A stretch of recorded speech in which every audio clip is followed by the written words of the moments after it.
Nuestro Dios, nuestro Padre, te damos gracias por una vez más traernos y reunirnos en este lugar. Señor, reconocemos que tu misericordia es para siempre. Señor, que tú eres sublime y en ti radica toda gracia abundante para cada uno de nosotros.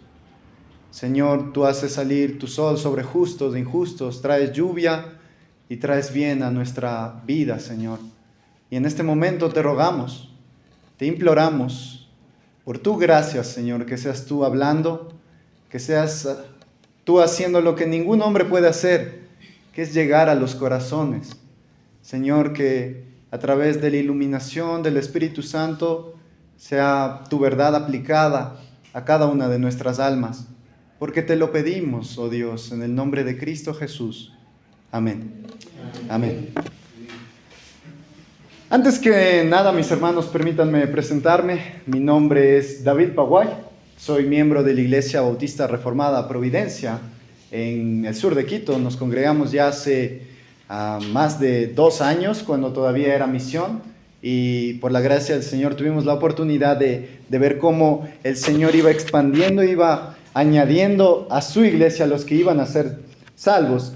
Y hemos llegado ya a ver la mano del Señor obrando en este lugar, y también oramos por ustedes, por esta localidad en Riobamba, que de igual manera el Señor levante por su gracia una iglesia en este lugar.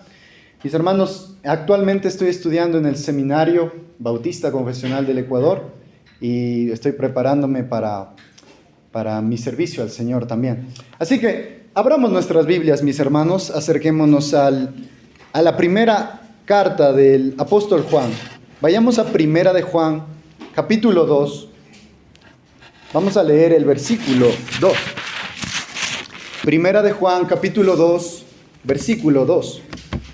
Solo vamos a estudiar un texto en este tiempo, así que quisiera que guardemos este texto en el disco duro de nuestra mente para que podamos recordarlo a lo largo de este sermón. Primera de Juan, capítulo 2, versículo 2. Dice así, mis hermanos: y Él es la propiciación por nuestros pecados, y no solamente por los nuestros, sino también por los de todo el mundo. Existe un relato, una leyenda que data del 1000 antes de Cristo, donde se menciona una expedición para rescatar a la princesa Helena, porque el príncipe París la había secuestrado. Esta leyenda es de origen griego y se nos cuenta que en la embarcación donde estaban los rescatistas, por así decirlo, los guerreros que iban a recuperar a esta princesa, el principal, el coronel de ellos, mencionaba: los dioses me han abandonado, me han dejado atrás, parece que están airados conmigo porque los vientos me son contrarios, mi embarcación no puede navegar, está quedándose estancada. ¿Qué haré en este momento? Traigan a mi hija, la voy a sacrificar. Y él hace esto, sacrifica a su hija, porque en su creencia él pensaba que haciendo esto podía cambiar la voluntad de sus dioses para que fueran propicios a él. Muchas veces en la mitología griega estos dioses podían volverse hostiles ante los seres humanos. Podían tener celos o podían ofenderse por cosas triviales. Y estos dioses, entre comillas, que al final de cuentas eran ídolos, respondían perjudicando a los seres humanos, trayendo desastres naturales, catástrofes como tsunamis, olas embravecidas, tormentas, falta de lluvia, hasta que una persona hacía un sacrificio y aplacaba el mal humor de estos dioses. En la religión pagana, la propiciación consistía en aplacar a estos dioses irritados mediante sacrificios. Mientras más costoso sea el sacrificio, era mucho mejor. Los sacrificios humanos se consideraban aún más eficaces. Era un sistema frío, un sistema comercial, donde se intentaba manipular a estos dioses con ofrendas para ganar su favor o evitar su ira. Sin embargo, nosotros no hablamos de esta clase de dioses, sino que hablamos del Dios bíblico, y la Biblia rechaza por completo esta idea de los dioses caprichosos hechos a la imagen del hombre, sino que la Biblia nos enseña que existe un solo Dios verdadero, y este único Dios verdadero es santo y perfecto, y es toda la fuente de bondad y verdad que puede existir, que aborrece toda maldad. En él no hay mal humor ni arbitrariedad. Esto podría hacernos pensar que la idea de la propiciación, el hecho de apaciguar la ira de Dios, no existe en la Biblia, pero es todo lo contrario. En la Biblia encontramos la idea de la propiciación. La Biblia no elimina esa idea, aunque obviamente es radicalmente distinta de la religión pagana. Desde el Antiguo Testamento nosotros podemos ver un ejemplo de la propiciación. Y con el término propiciación me estoy refiriendo a apaciguar, a aplacar, a satisfacer la justa ira de Dios mediante un sacrificio. Apaciguar la justa ira de Dios mediante un sacrificio. Si ustedes recuerdan, en el Antiguo Testamento existía una ley ceremonial en la cual se le pedía al sumo sacerdote en el día de la expiación que entre al lugar santísimo y rocíe sangre sobre el propiciatorio para expiar por sus propios pecados primero, pero también por los del pueblo. Fijémonos por un momento, mis hermanos, pensemos en las religiones paganas. La propiciación para ellos era una forma de manipular a estos dioses, entre comillas, caprichosos, a través de estos sacrificios, como este coronel. Al rescatar a esta princesa, sacrificó a su hija. Pero la Biblia presenta un Dios totalmente distinto, que estableció, mis hermanos, mejor dicho, que nos reveló cómo su justa ira puede ser apaciguada. Y esto es lo que vemos en este texto, mis hermanos, es lo que vamos a analizar en esta ocasión. Si leemos otra vez el texto, se nos dice, y Él es la propiciación por nuestros pecados. Y Él es la propiciación por nuestros pecados. Quisiera compartir solo esta breve expresión, esta breve frase, con 3 puntos. En primer lugar, vamos a ver la persona de quien está hablando este texto, la persona de la propiciación. En segundo lugar, vamos a ver el significado de la propiciación. Y en tercer lugar, cómo nosotros podemos apropiarnos, cómo podemos hacer nuestra esta propiciación. Así que, en primer lugar, ¿a qué se refiere el texto cuando nos dice, y Él es la propiciación? ¿De quién está hablando? ¿Cuál es este personaje que se nos apunta en este texto? ¿A qué sujeto? Si ustedes recuerdan, en la escuela o en el colegio se dividía a las oraciones en sujeto, verbo y complemento, ¿verdad? El sujeto puede ser un pronombre o un nombre también. Y aquí se nos dice, y Él es la propiciación por nuestros pecados. ¿A quién se está refiriendo? ¿Cuál es esa persona? La persona de la propiciación en primer lugar. El versículo 1 nos va a dar la respuesta. ¿Cuál es esa persona? Dice lo siguiente, el versículo 1. Hijitos míos, estas cosas os escribo para que no pequéis. Y si alguno hubiera pecado, abogado tenemos para con el Padre. Y aquí está, a Jesucristo el justo. Y continúa, y Él es la propiciación. Y Él es la propiciación. Jesucristo. Vemos en el contexto que la persona de la propiciación es Jesucristo el justo, el Hijo de Dios, el único que es sin pecado, que es perfecto, que es santo. Así que permíteme por unos minutos hablar acerca de esta gloriosa persona. Si nosotros traemos a nuestra mente esta persona, vamos a entender aún más, va a cobrar más peso, va a cobrar más relevancia el significado de la propiciación. La persona de la propiciación, permítanme decirles que es una persona de naturaleza compleja, porque se nos dice que nuestro Señor Jesucristo era verdaderamente Dios y verdaderamente hombre. Hablemos por un momento de su humanidad.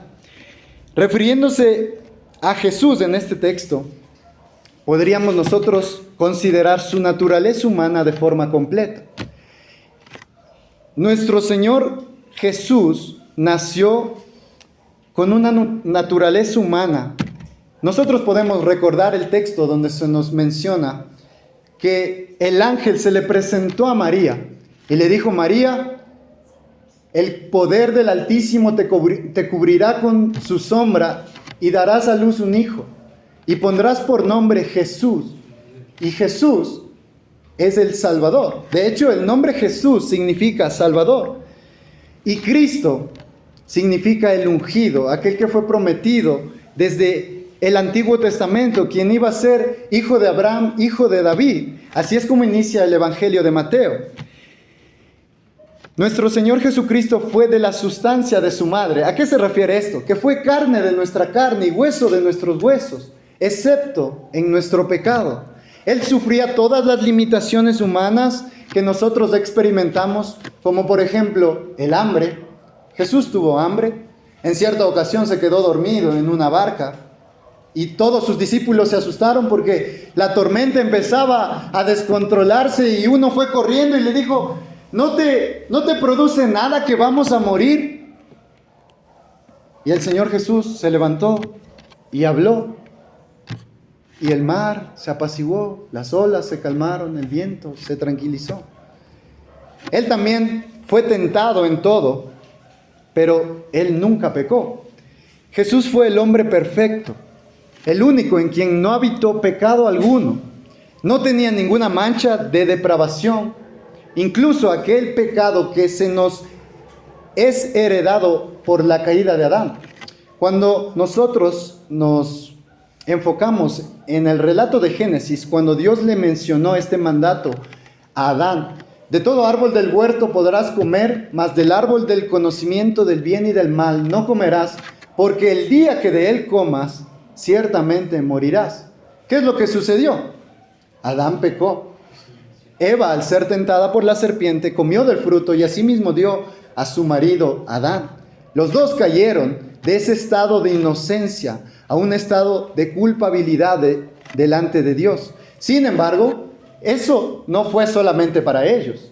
Su muerte no fue exclusivamente para Adán y Eva, sino que todos los descendientes de Adán y Eva heredan esa culpa, ese pecado.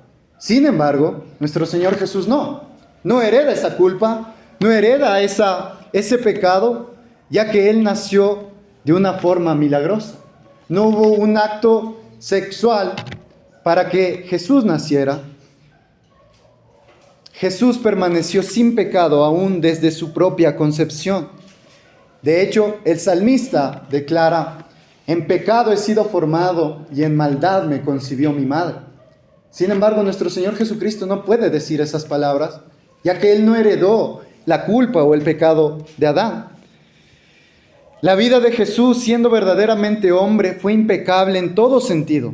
Nunca albergó una ira injusta, ni pronunció un engaño, ni siquiera imaginó algún pecado.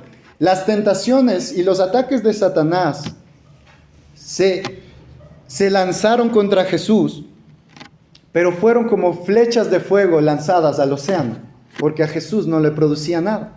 Él no tenía nada en su interior que lo induciera a pecar. Las flechas de tentación no lograban herirlo. Jesús fue invencible incluso en la tentación. Él mismo declaró que el príncipe de este mundo no tenía nada en él. No solo no pecó, sino que no podía pecar. Jesús no podía pecar. En su naturaleza humana, Él fue tentado como nosotros y Él entiende nuestras tentaciones. El pecado era completamente ajeno de Él. Sin embargo, aunque Cristo fue hombre, también fue verdadero Dios.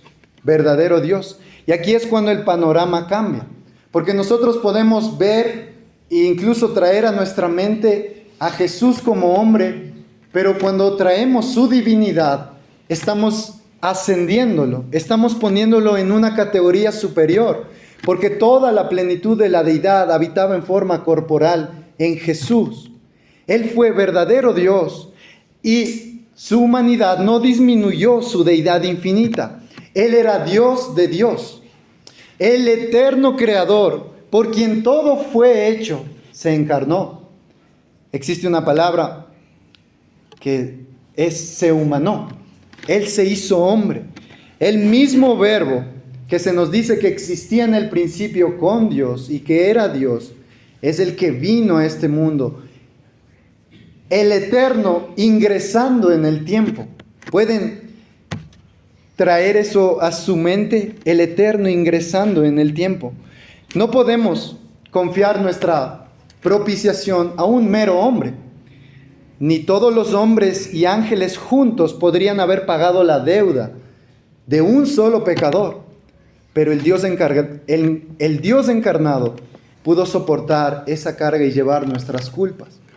Es un gran gozo saber que contamos con un sacrificio divino de aquel Dios hecho hombre, del Dios hombre. Por un momento, traten de traer esto a su mente, mis hermanos. Vayamos a aquella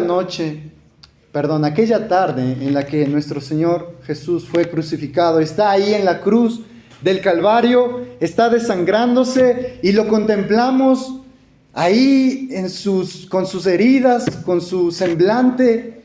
Está totalmente desfalleciendo. Él está allí, su cuerpo sangrante está allí. Pero nunca debemos olvidar que su cuerpo sangrante estaba unido a su deidad infinita, que nunca sufre y nunca cambia. Las heridas y la sangre derramada de Cristo se unieron a la naturaleza eterna y viva de Dios. Los méritos infinitos del Dios Altísimo se unieron en los sufrimientos del hombre Jesús. Es por eso que el texto nos dice, y Él es la propiciación. Y Él, este hombre, el Dios hombre, es la propiciación. Jesucristo, el justo. Ni los pecados tuyos ni los míos pueden superar el valor y el poder purificador de la preciosa sangre de Cristo derramada en la cruz. Así que en primer lugar, hemos visto la persona de la propiciación. ¿Se dan cuenta? El Dios hecho hombre. Jesucristo el justo. Y Él es la propiciación. Pero en segundo lugar, ¿a qué se refiere cuando nuestro texto dice, Él es la propiciación? La propiciación por nuestros pecados. Veamos en segundo lugar el significado de la propiciación. Este punto será un poco más extenso, pero quiero desarrollarlo ampliamente para tener el significado apropiado. Si ya tenemos la persona, vamos a apreciar aún más este punto. Escuchen con atención lo siguiente. La propiciación es el medio por el cual se satisface la justicia divina y se aplaca o apacigua la ira de Dios contra el pecado. Y todo esto con base en un sacrificio aceptable. Lo vuelvo a repetir. La propiciación es el medio por el cual se satisface la justicia divina y se aplaca o apacigua la ira de Dios contra el pecado. Todo esto con base en un sacrificio aceptable. Para entender esto, permítanme hablar primero de la ira de Dios. La ira de Dios. No es algo muy popular en la actualidad hablar acerca de la ira de Dios. De hecho, los púlpitos modernos y las iglesias en general solo muestran un Dios bueno, a un Dios amoroso, a un Dios compasivo, un Dios misericordioso. Pero en todo este año, ¿ustedes podrían recordar alguna ocasión en la que escucharon de la ira de Dios? La ira de Dios, mis hermanos. Acompáñenme al Salmo, capítulo 7. Salmos, capítulo 7. Necesitamos entender esto para apreciar la idea de la propiciación. Salmos, capítulo 7.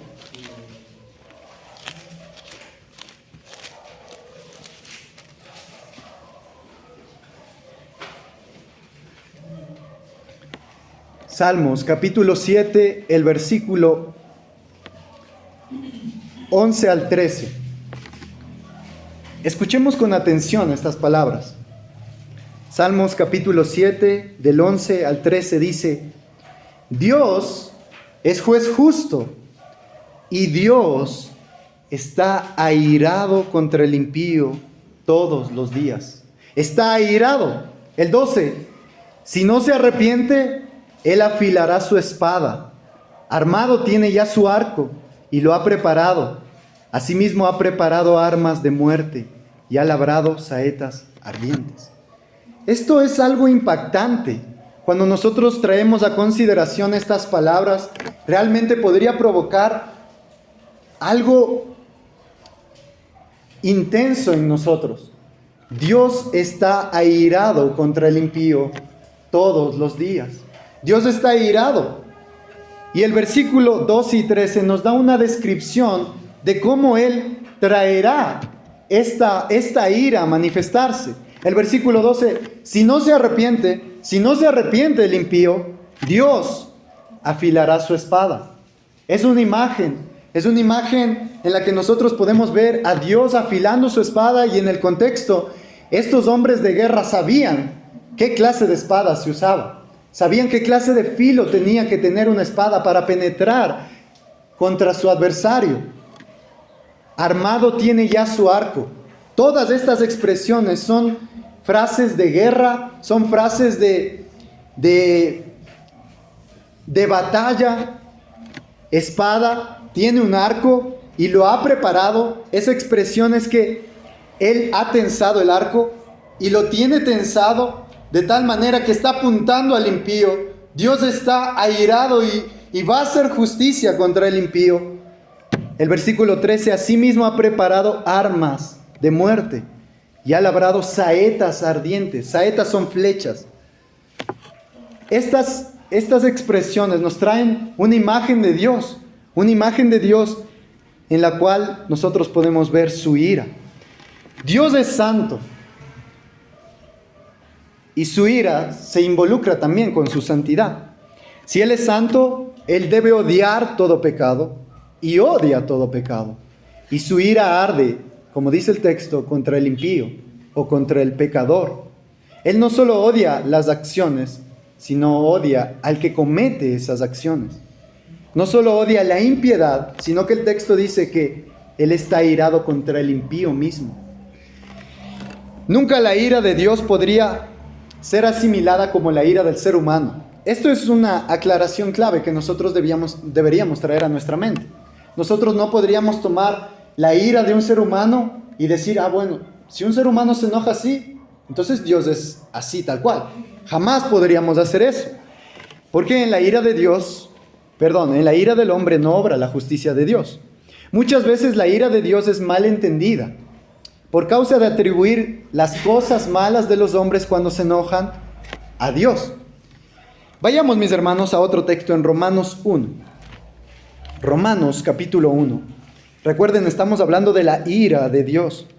Y esto nos ayudará a entender la propiciación. Romanos capítulo 1, el versículo 18.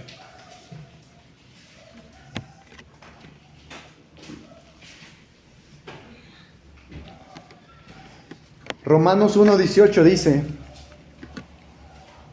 porque la ira de Dios se revela desde el cielo contra toda impiedad. Aquí otra vez está la impiedad. En Salmos decía: Dios está airado contra el impío. Y aquí está: la ira de Dios se revela contra toda impiedad e injusticia de los hombres que detienen con injusticia la verdad. Para dar una explicación acerca de la ira de Dios, como mencionaba, nosotros no podemos traer el enojo de un ser humano y atribuírselo a Dios, porque hay cosas malas en el hombre que no pueden ser atribuidas a Dios. En la ira de Dios nosotros podemos ver su justicia manifestada. Hay que entender esto, y escúchenme con atención. La ira del hombre muchas veces es un sentimiento incontrolable. ¿Ustedes alguna vez han visto una persona enojada? Quizá en una película, o quizá en su familia, o quizá en un pleito en la calle, en alguna ocasión. Ustedes se han dado cuenta que una persona cuando se enoja muchas veces incluso se pone roja del descontrol, porque no sabe controlar el sentimiento. Muchas veces la ira del hombre es un sentimiento incontrolable, es sentimental y desafiante. Incluso podríamos decir que puede llevar a los hombres a cometer actos que no pensaron que iban a poder cometer. Cuando una persona se enoja, es terrible, pero la ira de Dios no es así. La ira de Dios no es una emoción incontrolable, no es una emoción irracional, no es una emoción egoísta, ni siquiera es una emoción en Dios. La ira en Dios es una manifestación de su justicia, es una parte de su carácter y es una expresión de su santidad.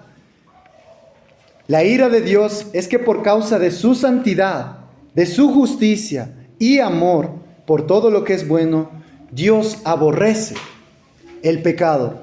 Existe una expresión en el libro de Proverbios donde se nos dice que la alma de Jehová abomina ciertas cosas y se nos habla del pecado. Su alma abomina, Dios aborrece, a Dios le causa aversión, le causa repulsión el pecado y viene con una ira terrible y a menudo violenta contra él. Y si el hombre es objeto de la ira de Dios, es porque el propio hombre ha decidido desafiar la voluntad de Dios. No es que Dios es injusto al enojarse, no, sino que el propio hombre ha levantado su puño contra Dios y le ha dicho: Dios, yo mando, tú no mandas. Y el hombre desafía la soberanía de Dios. El hombre reta a Dios, viola su voluntad y se expone a sí mismo a su juicio. Pero también, aunque suena interesante decirlo, la ira de Dios también se relaciona con su amor. Porque si Él ama, es natural que también odie. Había un predicador que mencionaba este ejemplo. Si uno ama a los niños, en consecuencia va a odiar el aborto. Si uno ama a los judíos, en consecuencia va a odiar el holocausto nazi. Si uno ama la libertad, en consecuencia va a odiar la esclavitud. Entonces ya hemos aclarado un poco acerca de la ira de Dios. Permítanme mencionarles lo que provoca la ira de Dios. Hablemos un poco de lo que provoca la ira de Dios. El texto que acabamos de leer en Romanos capítulo 1, verso 18, dice: porque la ira de Dios se revela desde el cielo. Y se revela, habla aquí y ahora. En este momento se está revelando la ira de Dios. ¿Y cómo podemos captar eso? Bueno, porque el texto más adelante se nos dice que Dios empezó a ver que los hombres se estaban descarriando más y más, estaban siguiendo los impulsos corruptos de su propio corazón, y Dios los entregó a tres cosas. Dios los entregó en el versículo 24, noten lo que dice. Romanos 1:24 dice: por lo cual también Dios, ¿qué dice? Los entregó a la inmundicia, concupiscencias de sus corazones. Noten lo que dice el versículo 26. Por esto Dios, otra vez, los entregó a pasiones vergonzosas. Y nuevamente el versículo 28. Y como ellos no aprobaron tener en cuenta a Dios, Dios nuevamente los entregó a una mente reprobada. ¿Cómo nosotros podemos ver que la ira de Dios es real? Que la ira de Dios se está manifestando aquí y ahora, en el tiempo presente, en toda la humanidad. Por tres cosas. Porque Dios los entrega. Dios los entrega a la inmundicia. Dios los entrega a pasiones vergonzosas. Y Dios los entrega a una mente reprobada. Y esto es lo que inflama más y más la ira de Dios. Y es como una represa. No sé si ustedes han considerado las represas aquí en Ecuador. Cuando levantan una compuerta, empieza a acumularse el agua. Por medio de las lluvias y del río, empieza a acumularse más y más y más y más. Y eso genera electricidad.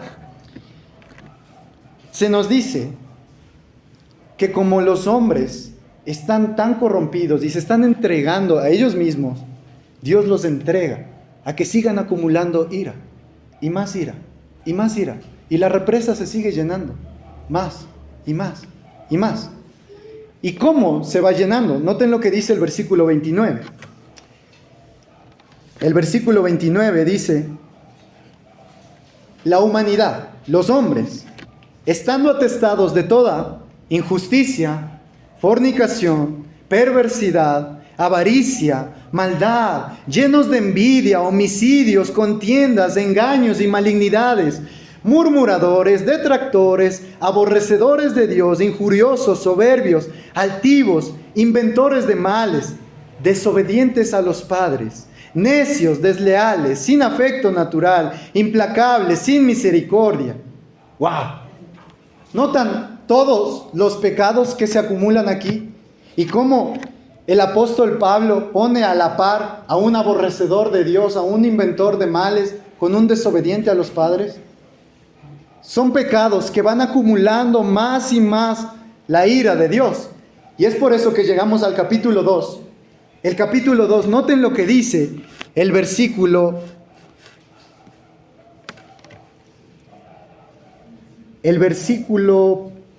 6. Leamos el versículo 5. Noten lo que dice al hombre pecador. Pero por tu dureza y por tu corazón no arrepentido, atesoras para ti mismo ira, para el día de la ira y de la revelación del justo juicio de Dios. Y noten el versículo 8. Pero ira y enojo a los que son contenciosos y no obedecen a la verdad, sino que obedecen a la injusticia. Amigos y hermanos, la ira de Dios es una realidad y lo dice claramente la Escritura. Las Escrituras nos revelan que la ira de Dios se manifestará en el juicio final. Y los hombres van acumulando más y más ira, y más ira, y más ira. Tú puedes notar toda tu vida, durante todo el transcurso desde que naciste, tu pecado heredado de Adán ya te marca una parte de ira. Pero mientras tú vas creciendo y vas acumulando más pecados, la ira de Dios se aumenta sobre ti y viene más ira, más ira, más ira. Y el texto dice: por tu dureza, por tu corazón no arrepentido, vas atesorando ira para el día de la ira y de la revelación del justo juicio de Dios.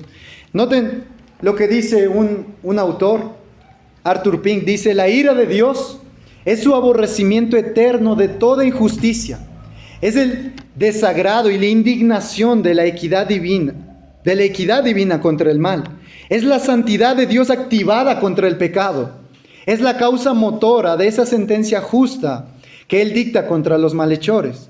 Dios está enojado contra el pecado porque es una rebelión contra su autoridad, un mal cometido contra su soberanía inviolable. Vayamos a un texto más, Efesios. Avancemos un poco más al libro de Efesios. Efesios capítulo 2. Estamos notando lo que activa la ira de Dios, lo que provoca la ira de Dios. Y la respuesta natural es el pecado. ¿Qué es lo que provoca la ira de Dios? El pecado. Y mientras más y más pecado un hombre vaya generando, esa ira se va aumentando más y más. Efesios capítulo 2.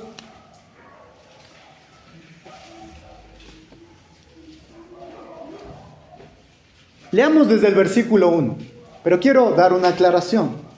Pablo escribe estas palabras a creyentes en una iglesia. Efesios capítulo 2 del 1 al 3. Efesios capítulo 2 del 1 al 3. Pablo escribe a los creyentes de la iglesia de Éfeso estas palabras y les menciona cómo Dios los ha salvado, les ha dado vida, les ha perdonado sus pecados, pero Él les recuerda y les dice: acuérdense, ustedes creyentes de Éfeso, ustedes Efesios, acuérdense de cómo vivían antes, de cómo vivían sin haber disfrutado de esa salvación, de su viejo hombre. Noten lo que dice: y Él os dio vida a vosotros cuando estabais muertos en vuestros delitos y pecados. Y desde aquí Pablo empieza a hacerles notar cómo ellos vivían antes, Ustedes estaban muertos en vuestros delitos y pecados, en los cuales anduvisteis en otro tiempo, siguiendo la corriente de este mundo, conforme al príncipe de la potestad del aire, el espíritu que ahora opera en los hijos de desobediencia, entre los cuales también todos nosotros vivimos en otro tiempo, en los deseos de nuestra carne, haciendo la voluntad de la carne y de los pensamientos, y éramos por naturaleza, ¿qué dice? Hijos de ira. Hijos de ira, lo mismo que los demás. Aunque el texto está hablando a creyentes, si una persona todavía no se ha arrepentido y todavía tiene su corazón endurecido, por naturaleza es hijo de ira. Un creyente ha dejado de ser un hijo de ira, pero una persona que todavía no ha venido a Cristo, esa persona es un hijo de ira por naturaleza. Por el solo hecho de ser lo que es, acarrea sobre sí mismo la ira de Dios. Permítanme darles una definición de lo que es el pecado. A los niños, y niños, escúchenme, a los niños se les enseña que el pecado es todo lo que piensas, todo lo que dices, todo lo que haces, todo lo que miras y tocas, que no le agrada a Dios. Sin embargo, para los más avanzados y los más adultos podemos responder, traer a consideración la pregunta de uno de los catecismos, que dice, ¿qué es el pecado? Y el pecado es la falta de conformidad o transgresión a la ley de Dios. La falta de conformidad o transgresión a la ley de Dios.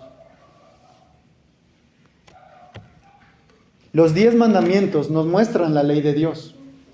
Y Dios nos dice, tienes que vivir así, tienes que cumplir esto. Pero si nosotros nos pusiéramos a analizar cada uno de esos mandamientos, jamás podríamos llegar a decir, he cumplido, lo he logrado. Y esto es lo que provoca la ira de Dios. Pero ahora, con todas estas ideas, ahora podemos regresar a nuestro texto. Primera de Juan 2:2.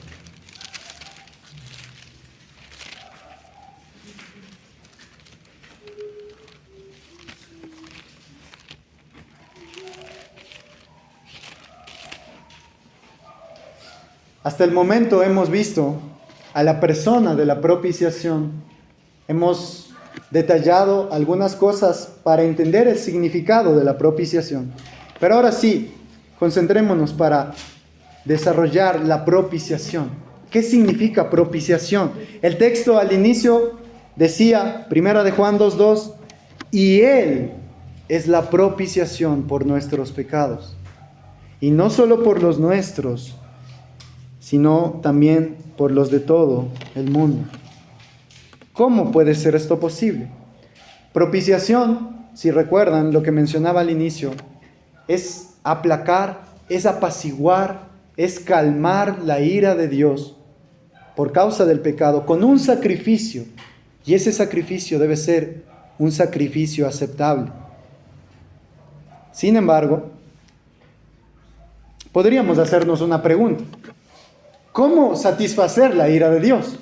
Si hemos visto que la ira de Dios es una expresión de su santidad contra el pecado, que es una manifestación de su justicia, que la ira de Dios no es como la del hombre, entonces, ¿cómo la ira de Dios puede ser satisfecha? Yo les voy a dar la respuesta, que el hombre sea condenado. El hombre debe ser condenado por sus pecados para satisfacer la ira de Dios. El hombre debe recibir la justicia del juez justo. Salmos decía, Dios es juez justo y Dios está irado contra el impío todos los días. Pero si consideramos la primera expresión, Dios es juez justo. Un juez justo, ¿qué es lo que justamente debería hacer? Darle a cada uno lo que merece. Si has actuado bien, pues te mereces algo bueno. Pero si has actuado mal, te mereces una sentencia. Sería algo inapropiado que un criminal se presente a la corte y el juez le diga, ¿sabes qué? Tú no has hecho nada, eres inocente. Pero todas las pruebas están en su contra. ¿Sería un juez justo? De ninguna manera, jamás. Un juez debe hacer lo que es correcto, debe actuar conforme a la justicia. Y la justicia dictamina que si un criminal ha cometido un acto desastroso, debe pagar una condena. Aquí terrenalmente se podría decir que es la cárcel, ¿verdad? En Ecuador. En otros países existe la pena de muerte, la pena capital. Sin embargo, si nos asomamos por un momento al tribunal de Dios y vemos al juez justo dictaminando su juicio contra una persona que acaba de morir en este momento, ¿qué es lo que debería hacer? ¿Cuál sería el castigo para esa persona que ha provocado a ira a este juez justo? La condena eterna. Una condena eterna. Y la Biblia nos habla de un infierno que es real. Un infierno literal. Un infierno donde se nos dice que las llamas envuelven a las personas, que el crujir de dientes está presente en ese lugar, que no hay escapatoria, ya no hay salida. Pero es aquí donde encontramos que Jesucristo es la propiciación por nuestros pecados. Y Él es la propiciación. ¿Por qué? Porque la otra manera en la que Dios mismo ha dispuesto a satisfacer su propia ira, es su amor. Juan 3:16 dice, porque de tal manera amó Dios al mundo, que ha dado a su Hijo unigénito, para que todo aquel que en Él cree no se pierda, mas tenga vida eterna. Y ese no se pierda significa no se pierda aquí en la vida por sus deseos pecaminosos, y no se pierda en el más allá, en la eternidad, que no se pierda. Dios mismo ha dado una satisfacción a su propia ira. ¿Y cómo lo ha hecho? Por medio de la propiciación, por medio de apaciguar su justa ira hacia Él mismo. Y esto es algo impactante si lo consideramos, porque nosotros creemos en un solo Dios, ¿verdad? No creemos en tres dioses. Nosotros confesamos una fe trinitaria. Dios es uno y Dios es tres. Dios Padre, Dios Hijo y Dios Espíritu Santo. Y sin embargo no son tres dioses, sino un solo Dios. Dios el Padre envió por amor a su Hijo a este mundo y se encarnó. ¿Recuerdan lo que les decía al inicio? La persona de la propiciación. Este hombre era verdaderamente hombre, pero también era verdaderamente Dios. Aquel que vino y cumplió perfectamente la ley de Dios. Nunca hubo pecado en él, pero fue a la cruz. ¿Por qué? Pedro responde que el justo fue por los injustos para llevarnos a Dios. El justo por los injustos. ¿Cómo ha sido aplacada y apaciguada la ira de Dios? Por el sacrificio perfecto de Cristo. Por el sacrificio perfecto de Cristo en la cruz. La justicia de Dios debe ser satisfecha. El juez debe dictaminar una sentencia. La ira de Dios debe ser apaciguada. Pero ¿cuál es la respuesta? El pecador que se encuentra delante de esa represa de la ira de Dios y las puertas se van a abrir en algún momento y toda la ira de Dios va a caer sobre él. ¿Cómo puede hallar una escapatoria? Mirando a la cruz, mirando a Cristo ahí colgado, mirando al Dios hombre tendido, sus heridas sangrantes, su sangre siendo derramada. Porque en ese momento, cuando Cristo estaba en la cruz, Dios Hijo estaba recibiendo toda la ira de Dios Padre. Suena medio, incluso es un misterio el decir que Dios estaba recibiendo su propia ira por amor. Por amor. Acompáñenme a ver un texto en Jeremías 25. Vamos a entender un poco más de esto. Pero recuerden el texto. Y Él es la propiciación por nuestros pecados. Jeremías capítulo 25, el versículo 15. Jeremías capítulo 25, el versículo 15 dice... Bueno, poniendo un poco en contexto de lo que estaba sucediendo en este punto de la historia, es que Jeremías, el profeta, como se lo consideraba el profeta llorón, estaba recibiendo palabras de Dios para comunicarlas al pueblo, porque eso es lo que hacía un profeta. Recibía las palabras de Dios y las anunciaba al pueblo. Pero por causa de toda la impiedad y la iniquidad que se vivía entre las naciones en ese momento, Dios estaba airado. Y noten lo que dice Jeremías 25:15. Jeremías está hablando y dice: porque así me dijo Dios, así me dijo Jehová, Dios de Israel: toma de mi mano la copa del vino de este furor y da a beber de él a todas las naciones a las cuales yo te envío. ¿Qué es lo que está diciendo Jeremías aquí? Está recordando un momento en el que Dios, por medio de su revelación, le dijo: Jeremías, toma de mi mano esta copa, de mi furor. Y Jeremías la tomó y Dios le dijo: ahora que la tienes en tus manos, ve y dala a beber a todas las naciones.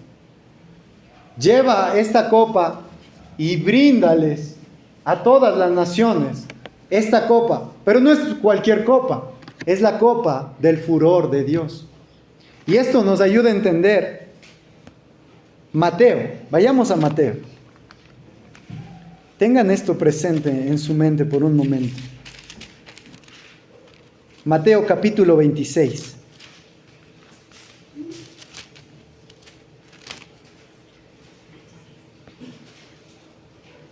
Mateo 26, el versículo 39.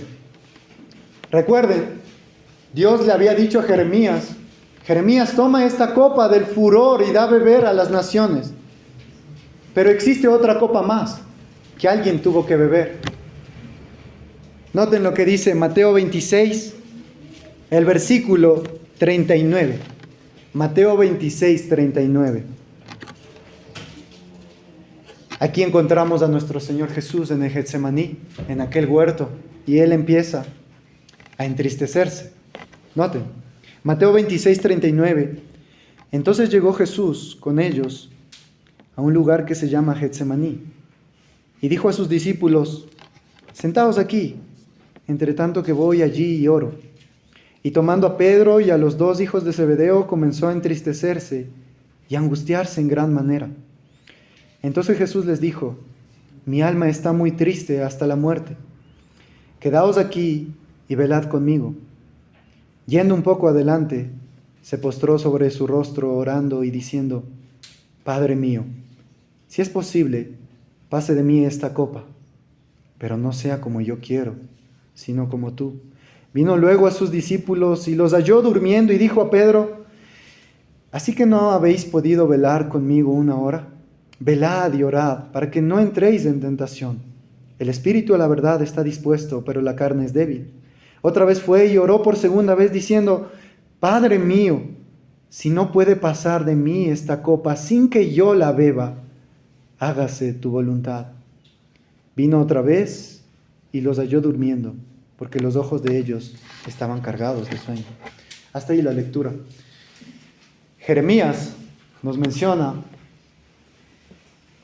que existe una copa del furor de Dios. Pero aquí nuestro Señor Jesús empieza a orar y le dice: Padre, si es posible, pase de mí esta copa. Porque ¿a qué copa se estaba refiriendo? A la copa de la ira de Dios. Y es algo gráfico que nosotros podemos traer a nuestra mente. Jesús iba a tomar la copa de la ira de Dios hasta la última gota, hasta el último sorbo. ¿Y dónde ocurrió eso? Sino en la cruz. En la cruz Dios derramó toda su ira y Jesús bebió esa copa hasta el último sorbo. Es por eso que podemos decir con Juan: y Él es la propiciación por nuestros pecados. Porque cuando Jesús dijo consumado es como si aquel sorbito último hubiera sido tragado por Jesús. Consumado es. La ira de Dios está apaciguada. Ya no hay ira para el pecador. La ira ha terminado. esa represa de ira de Dios, las compuertas bajaron y se vertieron sobre Cristo en la cruz. La ira de Dios en Cristo. Es por eso que en Isaías encontramos estas palabras, escúchenlas.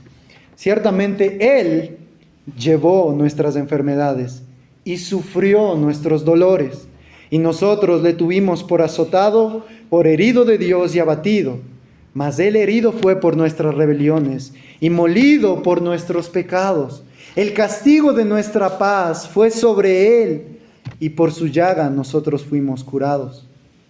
Con todo esto, Jehová quiso quebrantarlo, sujetándole a padecimiento, cuando haya puesto su vida por expiación por el pecado, para apaciguar, para aplacar el justo enojo de Dios contra la humanidad pecaminosa, fue necesario que Cristo sufriera la totalidad de su ira en la cruz.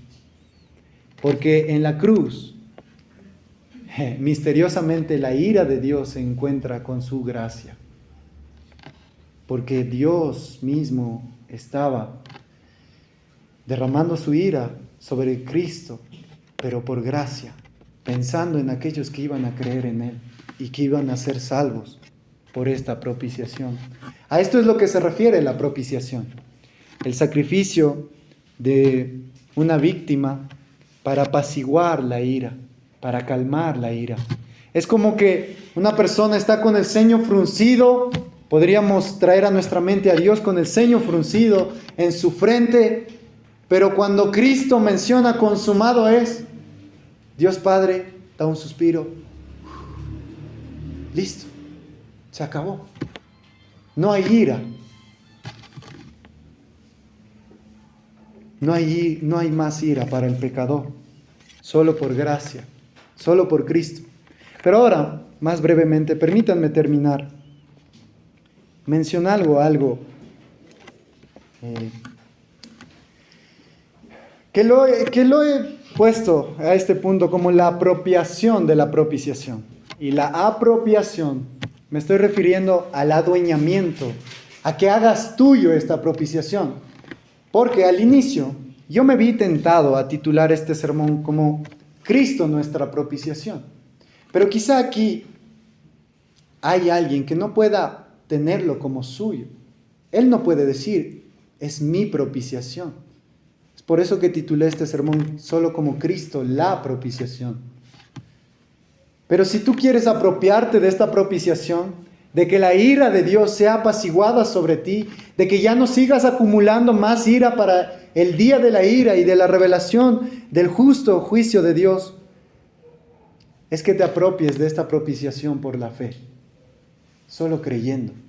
Solo debes creer. Basta que creas en lo que te acabo de decir. El Evangelio, escuché una vez que puede ser comparado con un diamante. El diamante del Evangelio.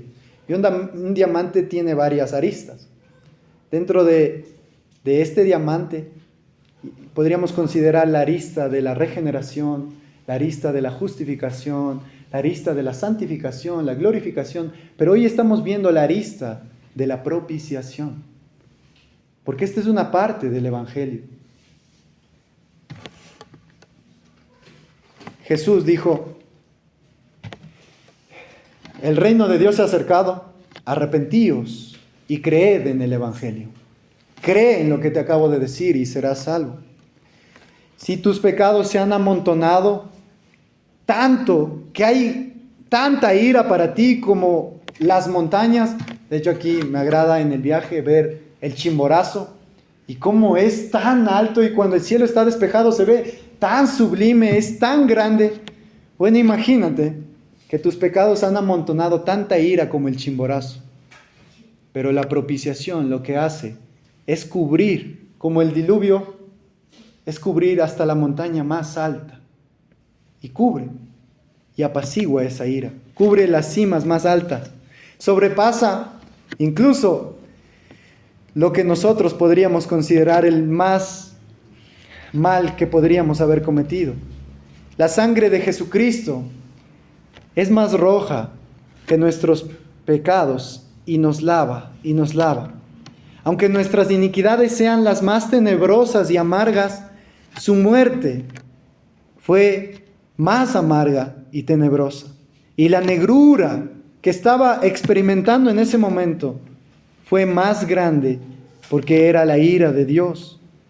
Así que es perfecta esta obra, porque puede salvar perpetuamente a los que por Él se acercan a Dios.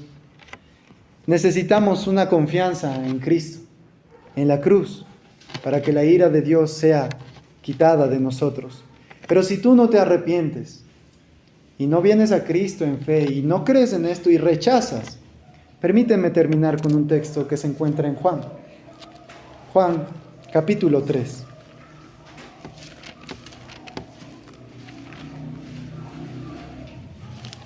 Juan capítulo 3.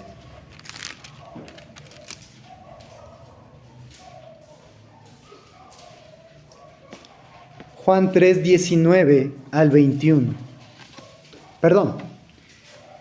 Juan 3, 35 y 36.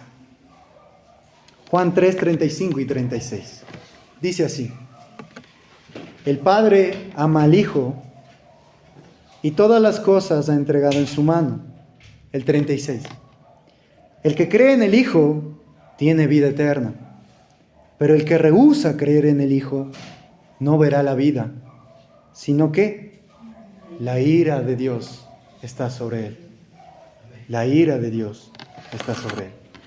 Si tú rechazas este mensaje, que son buenas noticias, lo que he compartido en esta ocasión son las mejores noticias que tu alma pueda escuchar,